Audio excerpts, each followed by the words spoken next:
1.414, 16.97, and the 345 rule. If you work in trade work, then all of those numbers will likely be familiar to you. And if you're not familiar with those numbers, then what I'm going to show you today is going to show you where they all come from, because every one of those numbers will fall back to one very simple formula. It's called the Pythagorean Theorem, and it is oftentimes referred to as a squared plus b squared equals c squared. Well, first of all, what is the Pythagorean theorem? Well, the Pythagorean theorem says that if you have a triangle, a right triangle, meaning a triangle that has a 90-degree corner, when you add up the square of the two shorter sides, it will be equal to the square of the longest side. Another way to say that is a squared plus b squared will be equal to c squared.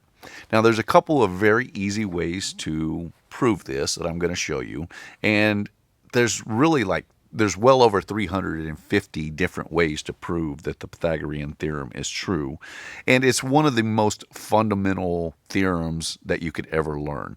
It's highly valuable, especially in trade work, for a number of tasks that we do. So I'm going to show you a couple ways to prove this, and then I'll show you how it relates back to all of those other numbers that I just mentioned. So the first proof that I'm going to show you is not a mathematical proof, but rather a visual proof. So I have four different triangles that are all the same. They're all right triangles labeled sides A, B, and C. And we're going to arrange them in this puzzle form here to highlight and show you exactly what we're talking about here. So I've put all of those in, and you'll see that the space that is remaining is side C times length side C. Or another way to say that is c squared, and that fits in there perfectly to fill in the puzzle or the remaining area of the puzzle. Now, if we take this out, we can rearrange this a little bit. So I'm going to move this one over here. We're going to slide this one over and rotate this one.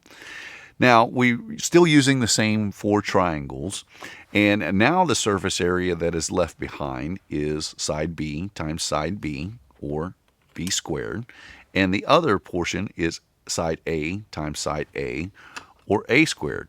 So now visually we've just proven that the sum of the squares, a squared plus b squared, are exactly equal to the area of the larger square, which is c squared. A squared plus b squared equals c squared. Now we can also prove this mathematically. So if we look at the surface area of the large square, we'll see that it's made up of length A plus length B times length A plus B. That will give us the area of the larger square. So we can write that as A plus B. That's the length of one side and the length of the second side. And we just square that, and that is the area of the square.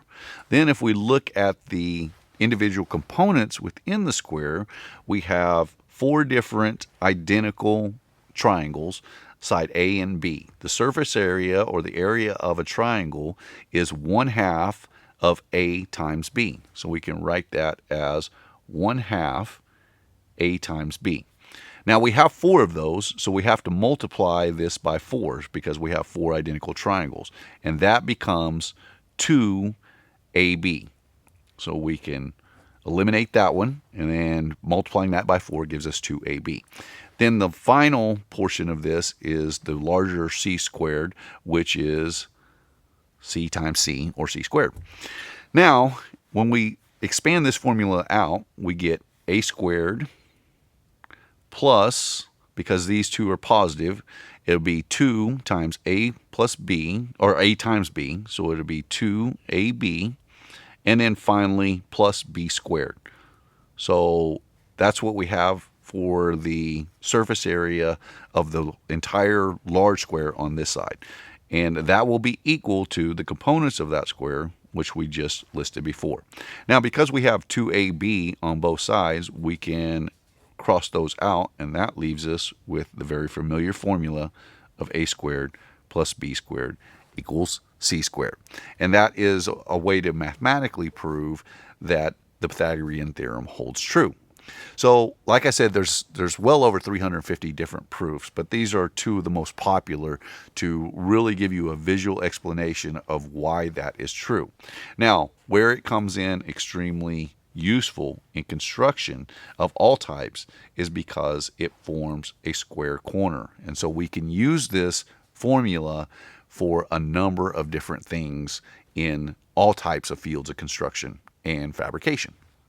So if you look at any standard geometry set, one of the special right triangles that you'll find is a 45-degree right triangle, meaning that one corner is square, you have a 90-degree corner here, and then the other two angles will be 45 degrees each. And it's one of the most useful triangles that you're ever going to run across. So it doesn't matter if you're an electrician or a plumber, fabricator, at some point you're going to run across this triangle. So this is 45 degrees, this is 90 degrees, this one is also 45 degrees. Now, using the Pythagorean theorem, we can determine the length of the hypotenuse of this triangle. So let's just give this side a value of 1 and this side a value of 1. In a 45-degree triangle, they will be exactly equal. Now, we'll call this A and this one B, and then this will be side C. So we'll take, using the Pythagorean theorem, 1 squared plus 1 squared will be equal to C squared. Now 1 squared is 1 times 1 is just 1, and the same thing on the other side, so it's 1 plus 1 will be equal to 2. Now that leaves us with the value of C squared. In order to get C by itself, we have to take the square root here and the square root here, leaving the value of C as the square root of 2. Now the square root of 2 is approximately equal to one of those very important numbers, 1.414. So if we pull a calculator in here and we put 2 square root, you'll see that is 1.41421.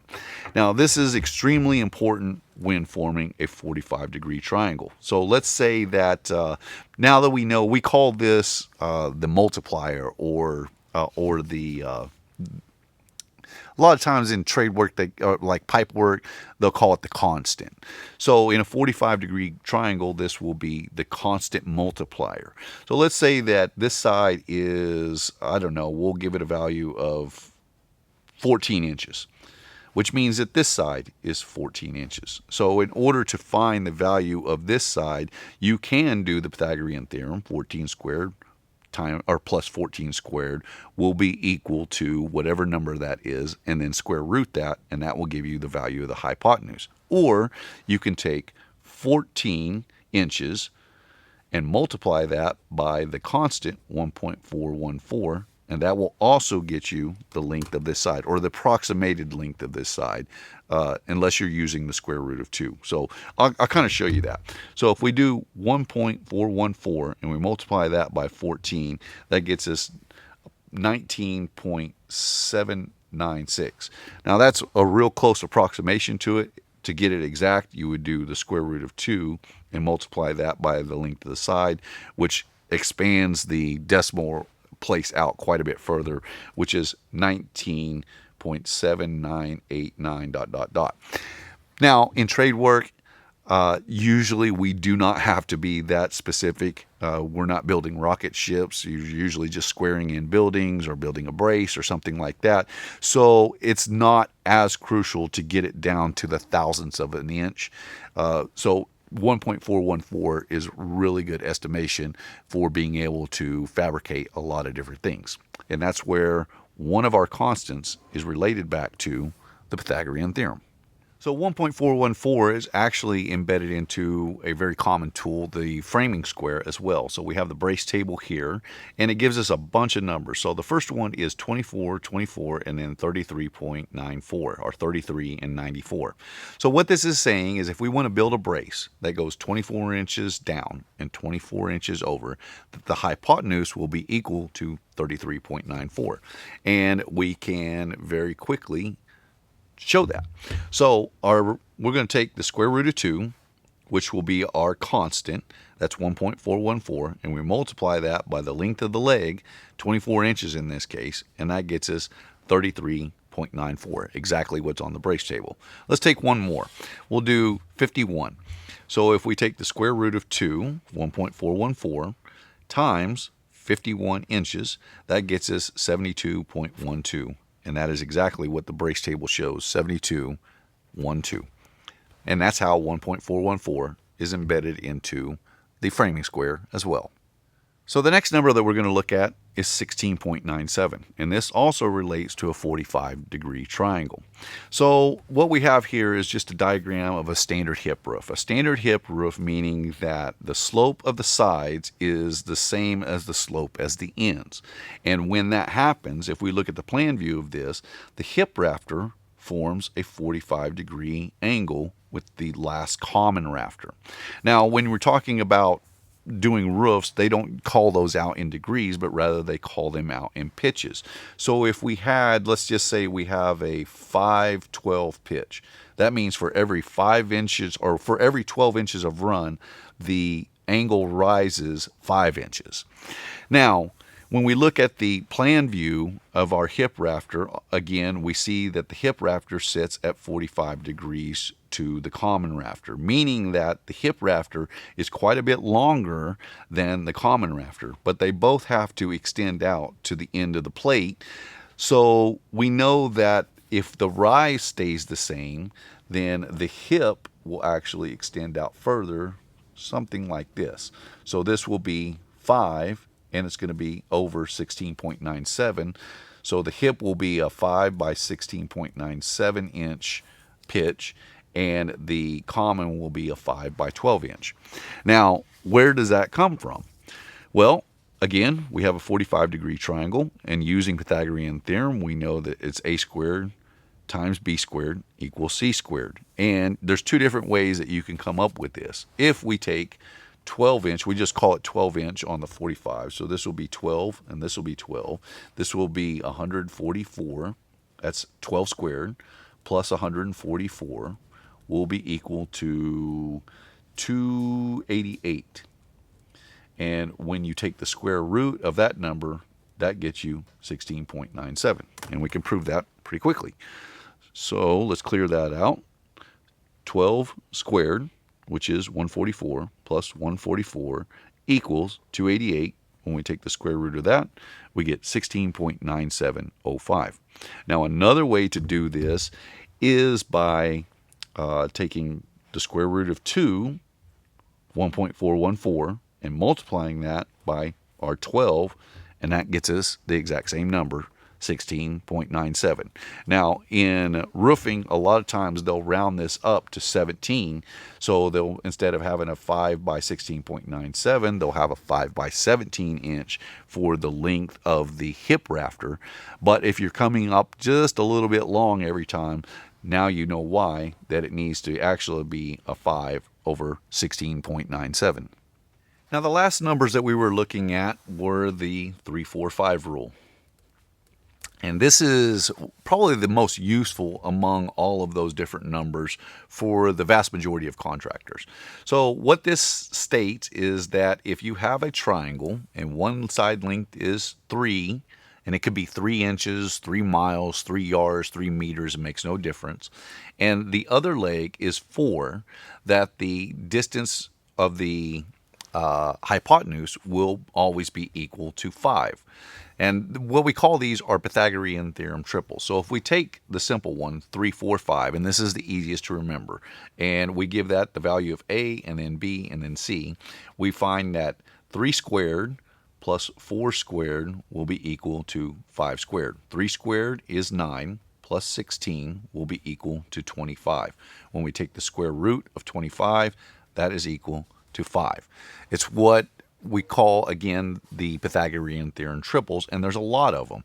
The most useful and the most easy to remember, the most common, is the 3-4-5 rule. So we have 3-4-5 is 1. Another one is 5, 12, 13. Another one is 6, 8, 10, 7, 24, 25, and then 8, 15, 17. And there's many, many more beyond this. But you can see, like with the 3, 4, 5, we can actually double this too. So each of these numbers is double. 3 times 2 is 6, 4 times 2 is 8, 5 times 2 is 10. So the 3, 4, 5 rule can be applied to a lot of different things. So let's say that we have a building. Okay, and we want to put an office in this building, and we want that office to set over here in this corner. The first thing we would do is we would snap a line that is parallel to the building, and then we're going to determine a point here where we want the corner of the office to sit. Now, once we have this line snapped, then we can, let's just say that our office is, I don't know, it could be 15 feet long and 8 feet wide. So on this side, because this side is going to be longer, the length of it is going to be longer, I want to make this my 4 side. So I'm going to come out as far as I can, and in this case, I would probably go out to 12 feet. So we'll make this 12. So following the 3, 4, 5 rule, our long side of our triangle, of the longer of the 2 shorter sides, I should say, is 12. Well, that's 4 times 3 will get us 12. So now we have to multiply each of the other sides by 3, giving us 9, 12, 15. Now, once we have determined where we want the corner of our office to be, then we can measure this one out as 9 feet, and we can strike an arc. And then we'll measure from the end point of 12, and we'll measure this one out as 15 feet and strike an arc. And where the 2 points cross, now we have a point here and a point here, and we can snap this line, and we can ensure that this is square because this is 9, 12, 15 using the 3, 4, 5 rule. It's one of the most important functions of the 3, 4, 5, or of the Pythagorean theorem that we use in construction. We're actually using the converse of that theorem because we're not starting out with a square corner, but rather we're making a square corner. And the 3, 4, 5 rule is absolutely indispensable in all forms of construction. Now, I clearly remember in high school how I was just one of those students that really gravitated towards math. I liked math a lot. I was not really good at English and literature. I was decent at it, but it's not something that I liked. I just didn't have an interest in it. So a lot of students were vice versa. And I can remember hearing a common question, where am I ever going to use this in my life, especially when it came to algebra.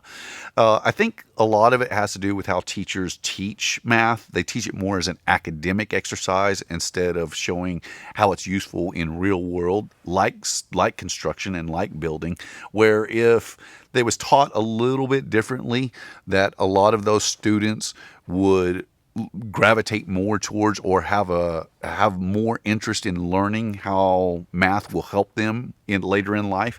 I really think that a lot of it just boils down to how it's taught. Not that I'm dogging on teachers. It's just that most academics have never worked out in a blue-collar environment, and so they don't have the basis to teach it that way.